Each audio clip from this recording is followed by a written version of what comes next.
Hello everyone, it's Old Guardian here. In this video I'm going to take a look at the top 12 best Hearthstone decks after the Prince Renathal nerf. Of course there were also some combo deck nerfs and there were some Unholy Death Knight buffs. Combo deck nerfs, okay, they did reduce the lethality of those specific decks a little bit, but there's still plenty of lethality in this meta. The Unholy Death Knight buffs, well, they didn't really do anything. There's still no Unholy Death Knight over here. But the Renathal nerf definitely had an effect. But let's take a look at what are the best decks right now. So coming in at number 12 we have Thief Rogue. Thief Rogue had a big appearance at Worlds. Thief Rogue was not nerfed and Thief Rogue is very popular. But being popular is different than being good, and actually Thief Rogue is only barely above that 50% threshold and it has plenty of weaknesses. So I can see Thief Rogue popularity going down in the future, but if you like this very random stuff Hearthstone, and many players seem to like that, then Thief Rogue might still be something that you want to play, despite mediocre performance. Another deck that I was a little bit wondering whether I include in this list or not is Quest Demon Hunter at number 11. Quest Demon Hunter was hit by nerfs. I mean, Unleash fell, Mana Thirst was added to a little bit higher value, so you can't heal as effectively against aggro anymore, and Relic of Dimensions 1 mana more expensive, so it's a little bit more difficult to pull off your combos. And the effect of these and the very aggressive, very explosive meta means that Quest Demon Hunter is clearly weaker than it used to be, and its main strength now is that it can still beat Thief Rogue. Thief Rogue, Quest Demon Hunter, these are kind of mediocre decks to climb, but they are decks of high interest, so I still wanted to talk a little bit about their performance, and they are still slightly above 50%, so they are still decks that you can climb with. Not sure if you should. As we get to the top 10, we have 10 decks that are actually capable of climbing the ladder fairly well, and number 10 is Evolve Shaman. Evolve Shaman has not changed by a single card from what I reported before the nerfs. There are some attempts to change the deck list. There are decks that cut the Sea Giants and add stuff like Neptulon, for example, in addition. And yeah, those are doing quite okay, but the Sea Giant list still seems to be slightly stronger. Then we have Pure Paladin at number 9. Pure Paladin has become clearly the strongest Paladin archetype, just very aggressive take, and then you have that Order in the Court, which pulls your Light Rays and Countess and Blood Crusader, and then you have a big swing turn, and then you have those Colossals, so you just have a lot of ways to win. You can win with your early aggression, and you still have a little bit more on top that can still pull you over the line, even if you don't finish the game immediately. And last time I talked about Pure Paladin, they were still using the Kotori Lightblade, but now Blood Matriarch Liadrin, which was already being experimented with then, but I said that samples are not big enough to really know whether Liadrin is good, but now we have enough samples. Liadrin is the way, and this is how Pure Paladin is built at the moment. But if you want something very familiar, you can also just play with Curse Imp Warlock. Curse Imp Warlock has not changed by a single card since Murder at Castle Natria. It doesn't use any cards from March of the Lich King. I mean, March of the Lich King overrated. Curse Imp Warlock still a very powerful deck. And Curse Imp Warlock is in constant competition with the regular Imp Warlock. No curse package, just a little bit more aggression. Imp Warlock, it has changed by one card since the last video that I made, and that is that there's no more Blademaster Okani in this deck. Instead there is Sylvanas the Accused for this little bit more aggressive meta.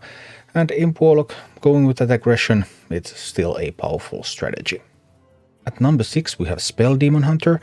Spell Demon Hunter has not changed by a single card since the early days of March of the Lich King, but now that Quest Demon Hunter lost a little bit more of its power, that means that Spell Demon Hunter has become the preferred approach to playing Demon Hunter in March of the Lich King.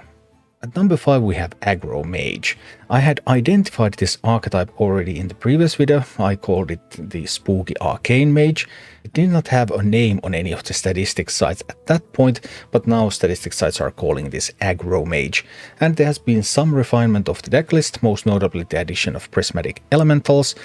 But other than that, it's still a deck that uses the new arcane cards and the deck that uses the old spooky cards with death pawns and code cases, but does not use the hero card, does not go that high, very low curve, very aggressive, and apparently a fairly effective take at Mage, although in the Mage duel it is weaker than the big Spell Mage.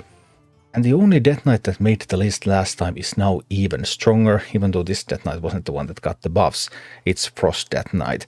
The weakening of Renathal means that Frost Death Knight's burn is a little bit more effective. That means that Frost Death Knight itself has also dropped Renathal, and it's now running just a more tight 30 card list, which means burn is more consistent to find, and then it's just freezing stuff that threatens you and burning, and boom, winning games. Mage is very well positioned in the meta. We have Aggro Mage that is very aggressive and strong, and then if you want to play something slower, there's Big Spell Mage with Farwatch post-tech cards, and also using a new card with Arcane Defenders and also Astral Bloodsworn, because why wouldn't you put Astral into a deck? I mean, Astral is just good. Big Spell Mage is one of the slowest decks that you can play in the game at the moment, but it still has plenty of explosiveness thanks to Belinda and some high roll turns. Oh yeah, then there's also Beast Hunter. Beast Hunter, I mean, Beast Hunter is just a good deck. It's still very solid. It has now reacted a little bit to the nerfs because Sire Denaturus has been dropped. Beast Hunter, there are still plenty of Beast Hunter lists also that still run Sire Denaturus, and they are still doing fine as well, but the best performing Beast Hunter decks are now cutting Sire Denaturus, adding stuff like Lothemar Theron for an alternative win condition, and just jamming on with that big minion pile like it's still the start of Castle Natria or something. But the best deck may be a bit of a surprise because it's Shockspitter Hunter. Shockspitter Hunter was very strong early on in March of the Lich King, then Shockspitter was immediately nerfed down to 3 mana.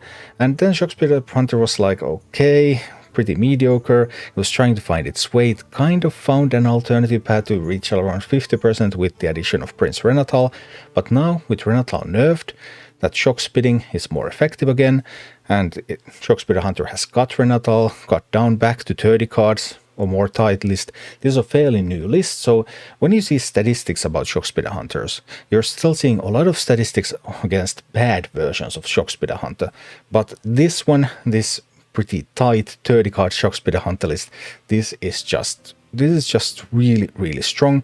There's already like 3000 games of sample size from 3 days about this deck, and it just seems to obliterate pretty much everything, apart from Aggro Mage. Aggro Mage is the only clear weakness that this deck has, and it's just blasting through, and that makes it currently the best deck in Hearthstone.